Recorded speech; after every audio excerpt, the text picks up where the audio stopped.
fellow wargamers. It's the Sentinel from across the tabletop, and we've got another list lined up tonight. A quick review on over one of the team tournament lists for the international game coming up at the end of the month at Northampton. And this is going to be Nick's Speed War. So Nick, just run us through what you've brought tonight for us to look at. Yeah, sure. Not much has changed if anyone's watched the recent games on the channel, but it's a Bad Moon's Army of Renown speed mob with 2 Outriders detachments. Shall I just go straight into the list? Or? Yeah, go through. Yeah. So you got the 2 Outriders detachments, yeah. And you get, because it's a Army of Renown, I get refund on one of the CP costs because my warlord is in the detachment. And just run us through what renown means. What is that? I'm assuming that's it's not come from the standard Orks codex. No, it's from White Dwarf, I think. Okay. I think it's from one of the White Dwarfs. So yeah, basically I get everything gets a 6-up invulnerable save apart from the jets. Yeah. If I advance, it becomes a 5-up invulnerable save, and I can shoot as if I haven't moved. Oh, okay. So you can shoot as if you haven't moved, even if you advanced. Even if I advanced. Yeah. Nice. So nice. I'm always advancing. Fantastic. Yeah. And you get the bonus of the 5-up invul. Yeah, you can't charge, but on Bad Moons, I don't really care. I just shoot. Just lots of DACA. Yeah. Okay. I don't get the bonuses for Bad Moons or anything apart from the jets because they all lose the clan culture. And again, that's the extra AP on 6s. Extra AP on 6s and the extra range. Yeah. Extra AP on wounds, of rolls of 6s, yeah, and you get an extra AP. Yeah, correct. And what was the other one that they would normally get? An extra 6 inches of range on your DACA weapons. Okay, which you don't need because you're advancing and you're up in front of you. Everything is like a minimum 10-inch move. Yeah. And before you know it, you're on top of your enemy within like 12. Oh yeah, I can get in their turn, turn 1. Okay. Their half turn 1, sorry. So we've got 2 detachments, both 2 Outriders. Both Outriders. Oh, that's unusual that they're both Outriders. Almost everything is fast attack, and actually I think everything is fast attack. Apart from the planes, because they come into the flyers. Planes and the HQ, obviously. Okay, interesting. So everything is in a fast attack slot. Yep, so which is why they are possible. Apart from the HQ models. Yeah, because which they're all on trucks and got wheels anyway. Yeah, exactly. So you run us through one of the Outrider detachments. Yeah, so the first Outrider detachment starts with a Warboss on the Warbike, which is the warlord for the army. Oh yeah. Which is that guy, yep. This one here. Yep. He has the Relic, the Killer Claw, which is just a power claw with no penalty to hit, so it hits on 2s. And it's flat 3 damage instead of 2 damage. And then his warlord trait is Road Killer, which I'm still not sure on. But I have to make a decision soon. Currently, after he makes a charge move on a 2+, I can do D3 mortal wounds to a unit within an inch. Oh, nice. Which so far, I've played 5 games recently. Yep. Everything that does mortal wounds on a 2+, I've rolled a 1. Oh no! 6 or 7 times in a row. Okay. He's got to pull off eventually, and we've got the team tournament coming up, so one of those games has got to go off. Yeah, hopefully, one eventually. So the first fast attack slot in that Outrider detachment is the Copters. They are just with rockets. Yep. 3 of them. 3 Copters. Yep. Then we've got the 3 Megatrak scrap jets at the back there, just behind the Death Killer Wartrike. Oh, these ones? Yeah, the scrap jets, yeah. 3 of them. I love them. After that, we've got the 2 Rugged Truck Squid Buggies. No, these ones, I keep getting them wrong. I always get them wrong. Is it this one or this one? So these are the Rugged Truck Squid Buggies. Yeah, these are the artillery ones, yes. 2 of those, correct? Yep. Because of the points changes. Yes, I had to drop 1, Yeah, dropped 1, and then I have got 2 units of Warbikers in this detachment. Okay. So I've got 1 of 6. 1 of 6, I'm assuming it's this one here, And then after our recent team practice day, I decided to split the other unit of 6 into 2 units of 3. So we've got the big chopper here, and the unit of 3, and then... the guy with the power claw actually has a big chopper. But he looks cool though, all cool, yeah? No, I'm going to chop his arm off and stick a big chopper on. Okay. It's got to be WYSIWYG, I think. Yeah. And then we've got 2 DACA jets in that detachment. And the 2 DACA jets, The one without a canopy has the more DACA custom job. Yeah. So when he activates on a 4+, he gets an extra shot per gun.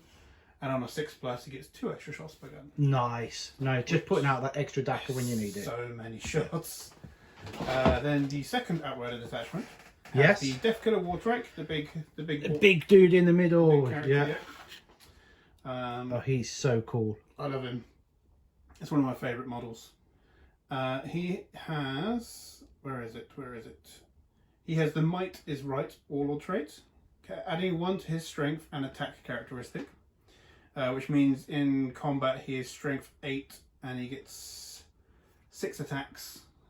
He'll get 7 attacks on the charge, but 6 attacks base. Awesome. And then I've done the custom job of Shocker Hole. So whenever Is this like a warlord trait, is it? Or a relic? No, it's a Shocker Hole. It's a custom job. So basically it's an upgrade you do on a single vehicle model. Oh, just like a free upgrade or No, you points? have to pay for it. It's like, a bit like the Chapter Master upgrades and the Apothecary and the Master of Sanctuary type thing. So you spend like points to upgrade them. I think the one on the Dakajet is 20 points. Yeah. And then I think the one on the Death Killer Wartrike is 15, I think. 15 points. Yeah. And what does that give him? Basically, after a model's finished attacking him, roll a d6 on a 4+, they take d3 mortal wounds. Oh, ooh. So both of your HQ elements do mortal wounds. Yeah, and I can make him do both in the wounds. fight, near the fight phase as well. I can make him do mortal wounds on the charge as well. Oh, that's really cool. Yeah, that's amazing. Yeah. So if I do end up, because they both move like 14 inches. Yes. The Death Killer Wartrike can once per game advance 23 inches. Yes. Yeah. Yeah. Which is extremely scary when you think about some of the way the missions are set up and where you are on each side of the board. Yeah. And then being able to move that 20 inches or 23 inches. I know we saw it with the old Eldar lists and the Wind Riders and Jet Bites and stuff like that. And who was it? The Nids did it. The Tau Commander used to be able to do it. Yeah. You know, that whole 40-inch move across the table. I love my Cold Star Commander. Yeah, and if you've got an Ork on a big truck that's really tough to take down, yeah, jumping from one side of the board to the other, that is quite scary. Yeah, it really is. And he's got the special claw, isn't he? No, his claw isn't that special. Basically, it's called the Snagger Claw, and he gets to reroll wounds in combat. Which is huge. I mean, it's strength with 6 8, attacks. Strength 8 minus 2 damage each. I think that's massive. It's a good marine killer, yeah. It's a massive marine killer. It's a good killer at Custodies at that sense because they're units of 3. Yeah. Yeah, and yes, it's a reroll. They could turn it off, but if you've got multiple things charging in and they've got to decide which rerolls they're taking off, that could be quite handy to take that 3 or 2-man unit left, or even that 1 custodian left. Yeah. Considering the big sort of custodian block at the moment out there in the meta. Rick's going to kill me for bringing this up and reminding him if he watches this video, but one of these squig buggies killed 2 Alaris Terminators in melee. In melee, because they're quite good, are they? So is there anything? Not really. They do 2 damage each. Yeah, they're 2 damage, aren't they? Is there anything else in that detachment? Yes, so we've got 2 Boomdecker Snaz Wagons, which are these guys here. Okay, yeah. Oh, they're the lots and lots of shot guys. Yeah, and loads of Molotovs. Then we've got 2 custom booster blasters, which are the engine flamers. Oh, these ones here, yes. Yeah. Okay. And then finally, finally we have 2 shock jump tracksters. And I always call these the mini las cannon guys. Basically they are, yeah. They got like a las cannon shot. And they hit on 3s, which is great. Yes, yeah. I think that's the best shooting you have in the army, isn't it? They hit on 3s. Yeah. That's it. Okay, fantastic. That's 2,000 points on the list. So, overall, OBSEC units. What is your OBSEC units in this army? Oh, yes, I forgot about that. So, the Army of Renown makes Warbikers objective secured. So, they get the objective secured? Yeah. Which is why you decided to run, instead of 2 units of 6, you went with a 3 and 2 units of 3 and 6. Also, there's that mission, which we're going to be doing, where you have to do an action on the objective in your deployment zone. Yes. So I didn't want to just leave a unit of 6 Warbikers back there. You're right there? Yeah, I'm just looking at those. Okay. That's right. We were talking about the missions, and it's always good to have a book nearby with all the names of these missions. So and I think you were on about not tear down their icons. I think it's something to do with Death and Zeal. I think it might be. No, it's a diagonal deployment zone one. I'm sure of it. Where the one that's in your deployment zone, and you've got to set it off, isn't it? Oh, that one. It's not. No, it's not secure. Data salvage, I think it is. It might be that one. Yeah. Number of victory points in. Yeah. So you've got to be on your own data. You've got to be holding the one in your objective, and then you've got to do an action on it. That action then is completed at the end of the turn, and the amount of other objectives you're holding in no man's land is your victory Yeah, points. so many points you So get a turn. if you haven't got an obsec unit on the back being able to do that data scribe tertiary part of the primary mission, you're not scoring anything on those additional points. No. Yeah, and considering we've established that the primary is quite easy to score on to try and get that 45, you need to definitely be able to max it out as much as possible and try and deny your opponent that as much as possible as well, and not just give away 3 points. So they're your OPSEC. It's not many OPSEC units. But they are 3 wounds each, toughness 5. -1 to hit. -1 to hit always, Yeah, because they got that cloud of smoke. There are some unique models in here and unique sort of stratagems that you use. What would you say is the biggest threat on the table from your point of view? Scrapjets. The scrapjets. 100%. Yeah. That's why if I'm going up against a shooting army, I'd spend 2 CP at the start of the game and put them in a teleporter. Yeah. So they can't be shot. Now, I remember most games when playing against you, you don't actually start off with a lot of CP, do you? No, I start off with 8 if I don't spend 2 CP to put stuff in the teleporter, or 6 if I do. And you finding that's enough throughout the games you've been playing? Yeah, because a lot of the orc stratagems I want to use are 1 CP. Yeah. Yeah, I have no way to regen CP other than the Battleforge CP, which I must remember if we do that mission where you can only get that if your warlord is alive. Not to throw him away. Because I do the war and then just charge him up the board.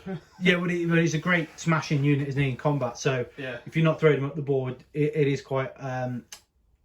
It's unusual for orcs to keep them back. Yeah. Yeah. War bosses and war knobs and big lords of war for the orcs don't want to be sitting behind a piece of tray and go, "I'll get you a CP." Yeah. So we've got the squig buggies, which are the lobbers. Yeah. What's your sort of have you found a difference being from dropping from a 3-man unit to a 2-man unit because of the points difference? None at all. None at all. You think they're just as efficient as a 2 than over a 3? I actually don't rate them that way. Really? Yeah. If I could be bothered to spend the money and the time and effort to paint some new models, I would take them up the list. Or maybe keep one in the list and do the upgrade, the Nitro Squigs, and put another Boomdacker Snazwagon or Shock Jump Dragster in instead. Really? Yeah.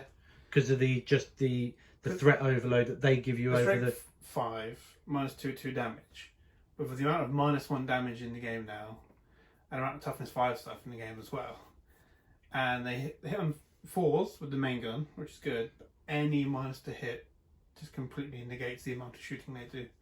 Yeah, I think the Manticores struggle with that, but of course the Manticores are doing twice as much damage with the strength 10, and they can get the flat 3. Yeah. So the Manticores do struggle with that -1 as well. Yeah. So yeah, and you're running 2 and they're running 2. Yeah. I do think the Manticores just about tip over in the points efficiency. I'd say so, yeah. But they're 160 points per model, 155. These are 100 points now. So you are a 55 point cheaper model. So it's either 100 or 110. Yeah. So there is the benefits of that. Okay, so Death Copters, are they generally up in the teleporter on reserve? Yeah, most games I have started them in Deep Strike, just to be a bit of annoyance and like force my opponent to try and screen me out in the back line. But a couple games recently I've started them on the board, just hidden behind a piece of terrain, and then they move 14 inches. Yeah, they got some great movement. They got some great board control. And then you've presence. got 60 free strength 8, 3 damage rockets coming at you, hitting on 5s. In turn 1. Yeah. That can be really quite scary, especially with some of the diagonal deployments. Yeah. And we've noticed a lot of the game because we're playing with the ITC Warhammer, the London Warhammer guys. You know, with their terrain setup that we're currently using, which is from TT Combats, essentially. There is a lot of firing arcs, and if you can get one unit hid behind a building and then move that 14 inches, you can pretty much get an angle, as well. And you can advance and still shoot with no penalty, especially with Duar. There is pretty much no angle that you can't achieve at that sort of speed. Yeah. That can put some real hurt on an army that is trying to protect a unit at the back. They're quite flexible in that regard, in that they can do that kind of damage turn 1. Yeah. Or they can be like a, what's the term? Harassment unit? Yeah, like just they're not on the board yet, and your opponent knows they're coming down somewhere, anywhere on the board. Deep strike in turn 2, and there's no snuffing in combat either. You can't be you can't ignore them in combat. Yeah, so on the charge they get 6 attacks a piece. 9 attacks each. 9 attacks a Because piece. with the speed mob, you also get Jeez. +1 attack on the charge. That's just 9 each. With their spinning blades, you do 3 attacks for each attack. Yeah. And they've got 2 attacks base, and you get +1 on the charge, so 9 attacks each. Amazing. Okay. So, any tips for anybody collecting your army, collecting this particular build? Save some money, because it's an expensive army to collect. Thankfully, I've had most of this for quite a while, and we knew this tournament was coming up, so I was able to buy bits and bobs, like ask for stuff for a birthday and stuff like that. But yeah, for you out there, we actually bought tickets for this tournament last year. it was last year, And it was, I think it was just after September, was Yeah. it? Just after the big London yeah, GT one? you were taking Marines, so I was like, well, I'm not going to do anything with my Blood Angels, so I'll. And Tau didn't have a codex yet. Yeah. Are you a bit gutted that the Tau's just dropped it? Would you, No. if you could now, would you swap out and take Tau? No, because I'm repainting them, aren't I? Okay. I'm repainting my Tau. But if your Tau were ready to go, would you swap out and take the Tau? 100%. Really? Okay. I mean, I love playing my Orks. They're Yeah. so much fun. Like when I play my Orks, I do not care if I win. I just want all my vehicles to explode. Yes. Yeah, do the ramshackle, move them in there, Oh, Kareen, you mean? careen, and Yeah. then just explode them in front of The your enemy's amount of face. times that has annoyed my enemy is so funny. Okay, so your idea of this army is to do what? Because if we run through deployment, Yeah. everything obviously tries and gets on the board. Yeah, if I'm going against a shooty army, then Death Copters in reserve, Scrapjets in reserve, and then try and hide as much as possible. We can't hide the planes. Can't hide the plane. Well, they actually can hide behind those walls. So yeah, behind here there is potential to hide some of it, Yeah. which does create more Now, difficulty for line of sight. normally, I have these planes on the other way around, which is the way they're meant to go. And you can't see their tail behind the building, so like they don't go above the building at all. Oh wow! Okay, yeah. Which is the way they're meant to be. This way. So the way I built let's put it behind the building. So if you can, because obviously, See? yeah. Can't see it. Okay, so that's the plan. Hide the planes behind the big L's. Yeah. That's what I try to do. But, yeah, most of the time it's try and hide my big vehicles. Yeah. The stuff with -1 to hit, which is the Boomdecker Snaz Wagons and the Warbikers. I'm not too worried about leaving them out in the open. And then if I have to, I can spend 2 CP on Cloud of Smoke to do the aura of -1 to hit on other stuff, on the other Speed Freaks vehicles. Yeah. The shock jump dragsters, the teleport ones, I stick them in the far back of my deployment zone because they can teleport and they move 14 anyway. And how are you finding the actual deployment of so many large models?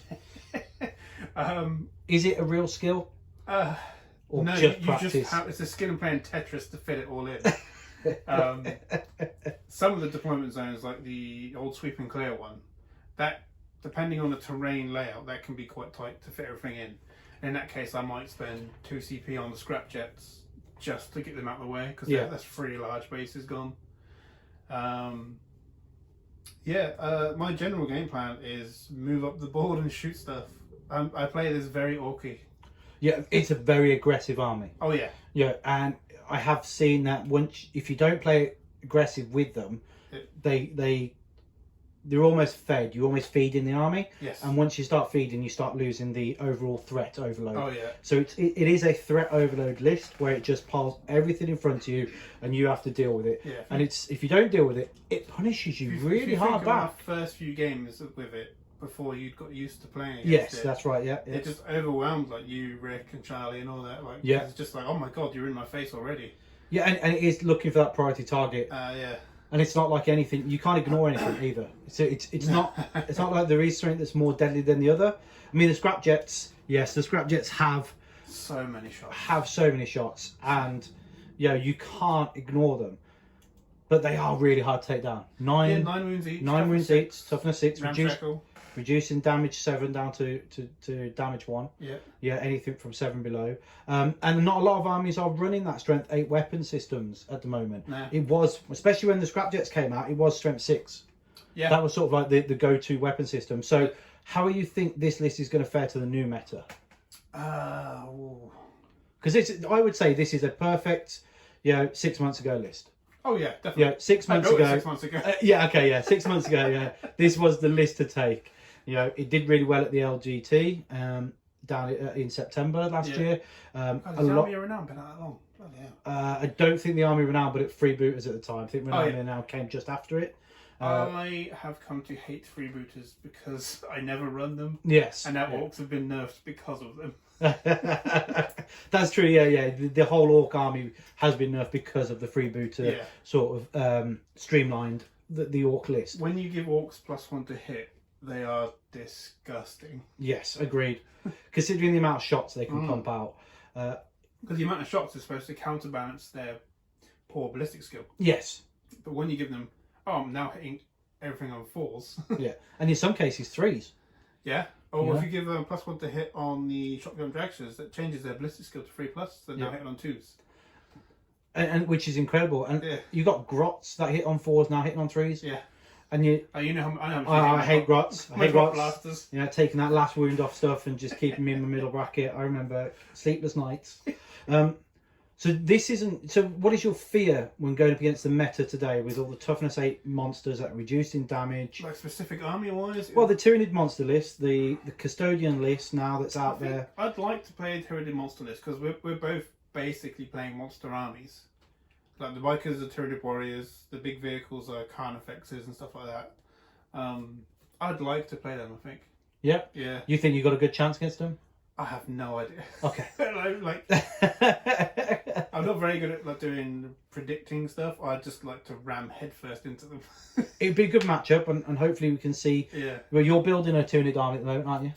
That's on the back burner. It's on the back burner. Okay, Tower first. Tower first. They have a codex now. It's like I've got my Tyranids, my guard. Oh my god, I've got 7 armies. My Tyranids, my guard, and my Eldar and my Imperial Knights are all on the back burner. Awesome.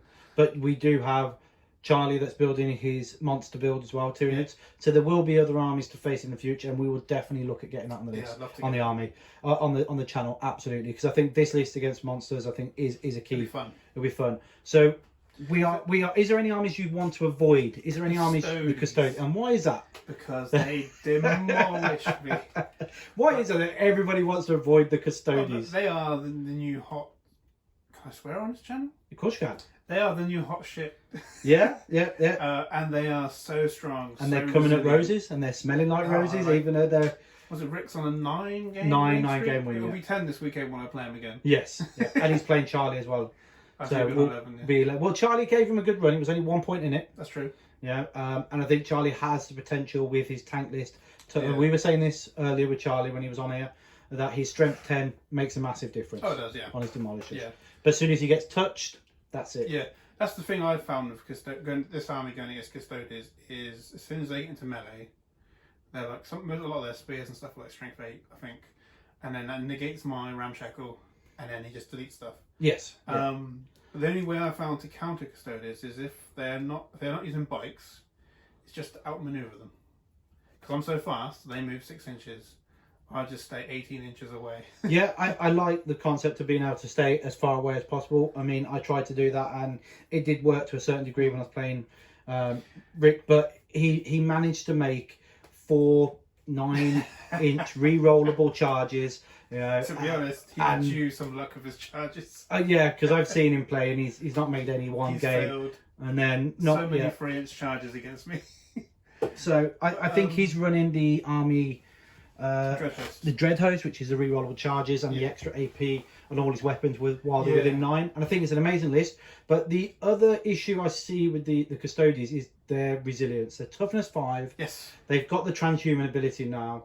They can turn off re-rolls. That I think is just absolutely massive. The re-rolls thing doesn't affect me much. I have a stratagem to give myself re-roll 1s and 1s or 2s on a specific unit. The only thing it ever works against me is my Deathkiller Wartrike with the reroll wounds. Yes. That's it. Yeah. Because Orks don't have many reroll ones. But it's huge against everybody else. Oh, everyone else, yeah. Which would put you would say you're in good stead against them. But the fact that you're so fast and he's deep striking 8 Terminators down on turn 2 with a Telemon. And then you can do that Fury of the Lion, whatever it is, where the Terminator units split into individual units. Yes, yeah. Which makes like you dedicate firepower to kill what you think would kill a unit, when you're killing one of them. Yes, that's true. So you think the Custodies? You reckon the monster build of the Tyranids would be a good matchup for you? Yeah, Any others? Don't Don't want to go against the new Tau? I you know what? I have no idea. I think I would like to face the Tau. Okay. So you're just optimistic about facing armies you've never faced before? Yeah, I'm always optimistic. Okay, cool. I'd like to. Again, I haven't had a chance to face Drakari with this list, but them being fast as well. That could be very interesting. Both of you very fast. Both of you wanting to make those first turn charges, second turn charges. Yeah, it could be very interesting. So, is any what's the sort of secondaries you're looking to take with this list? So secondaries, I'm very, very limited. Basically, I'll take Engage or Stranglehold, depending on number of objectives and deployment and who I'm facing. Most of the time I take Engage. So Engage is sort of like a permanent sort of selection? It's one that, Engage or Stranglehold are the ones, because they're in the same category, aren't they? Yes. Yeah, they are my first pick. Yeah. Basically. Depending on mission, depending on layout, facing, then it's always Engage or Stranglehold. I'd say 70% of the time I'm going to go with Engage. Yeah. Because my army is all vehicles apart from the bikes. So, like, I can get it just by having one model in the quarter. Yeah, that's very true. Yeah. Then after that is where that's the only good pick I have. Then it becomes a choice of what I'm facing. If I'm facing Necrons or Custodies or high wound stuff, that's not monsters or characters. Then no prisoners. Yeah. And assassinate. So no prisoners is number of wounds, isn't it? Yes. Number of wounds in units, excluding characters and vehicles. Yeah, that's a pretty interesting... And monsters. It's a pretty interesting selection. So I'd really struggle. So you're averaging about 8 to 9 on no prisoners if you're looking at a good player. They won't bring max, they'll bring 8 to 9. Yeah. Pushing maybe to 10 and you're getting those 2 bonus points to 12. Yeah, that's with the new mission with no prisoners, you're going to get 2 bonus points. If you can get somebody who's running 10 points on no prisoners. Oh, yeah. And then Engage and Stranglehold, you're looking at maybe 9, 12. Engage the same, 9 or 12. I generally score about 12 on Engage. Yeah. So what's your third one? Normally Assassinate. Assassinate, okay. Because I can't do any actions because I have no infantry. I can't do any actions because I've got no infantry. Yeah. So, I mean, it's interesting because actions are now OBSEC, not just infantry. Well, or troops. Or troops. Yeah. So you have got OBSEC in some circumstances to be able to do that. The mission primary section. Oh yes, the mission primary. Yeah. But you can't take the secondary ones. Yeah, a lot of secondaries specifically say infantry models. Like Raise the Banners. Yeah. So I can't do that. So basically, I'm missing. Like behind enemy lines. Yeah.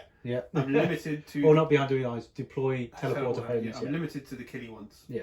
Which is fine with me. I'm playing Orks. I want to be killy.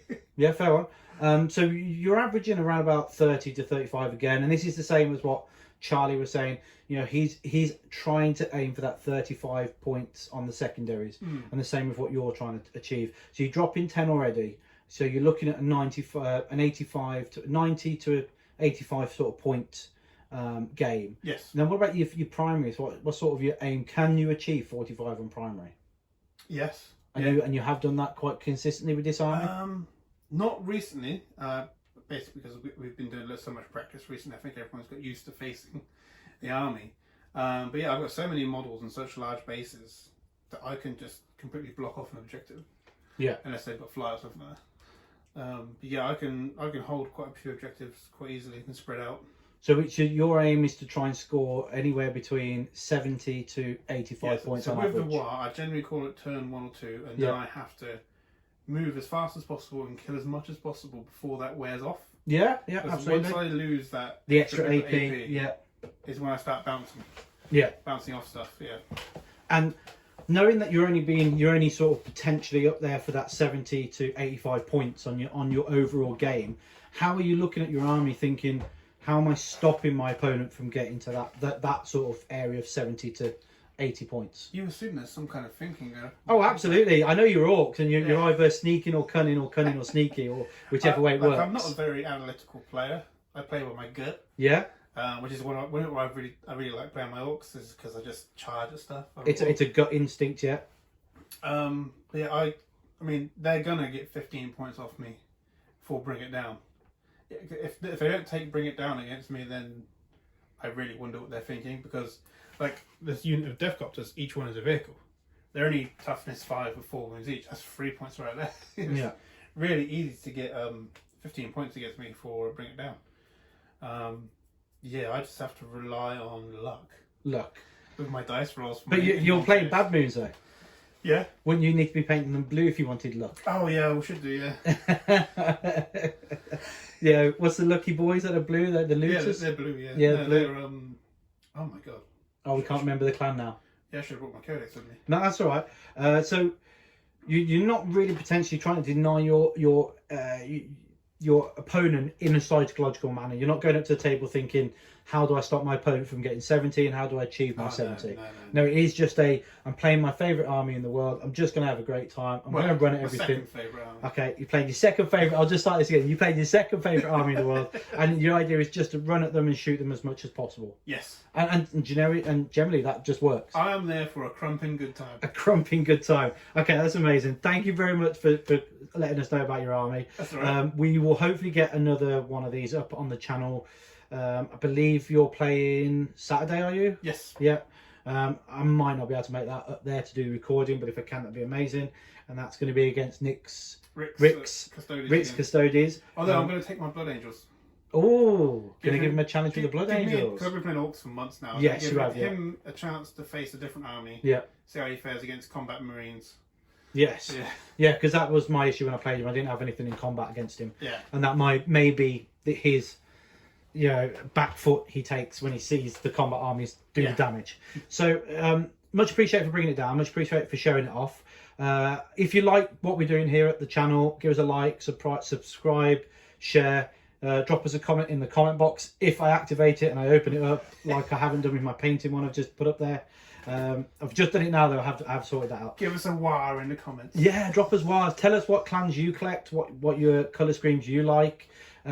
Just generally have a conversation with us. We want engagement from the community as much as possible, and we want to know what sort of direction you want the channel to go in, what you want to see, and then we'll try our hardest to get that on the channel. So thanks for sticking around for this long. We hope to catch you soon. There will be updates of how the tournament goes on the day, hopefully, and we'll all put that into a nice little video for when we're back from it.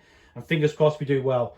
Yeah, we need a montage. Well, we need a montage of it all building up. Yeah, oh, that's going to be amazing if I can get a montage up.